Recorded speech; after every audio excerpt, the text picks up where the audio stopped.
have a delicious sweet and sour sumac salad that I want to share with you today. This salad is bursting with zesty flavor and is full of texture, seasoned with beloved Mediterranean spice called sumac. If you are not familiar with sumac, it's one of the anti-inflammatory spice or herbs that you might want to add in your food. To know more about it, check the link in my description below. This is the advanced version of my Persian Shirazi salad. Let's make it. You'll need cucumbers, cut into bite size. You can use Persian cucumber or Japanese cucumber. They're crunchy with less seed, making it a perfect ingredient for any salad. And you need tomatoes.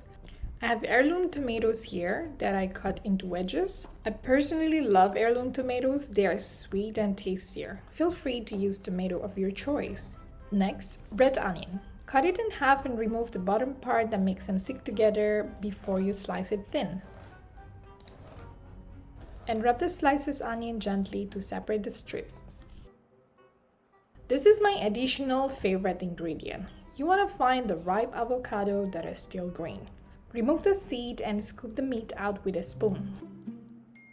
Yeah, I hate wasting food.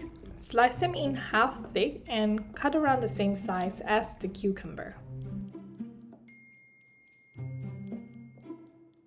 I have a bunch of parsley with the stalk removed. Chop them as thin as you can. Now mix all the veggies you have prepared in a bowl. Cherry tomatoes, onions, and parsley in.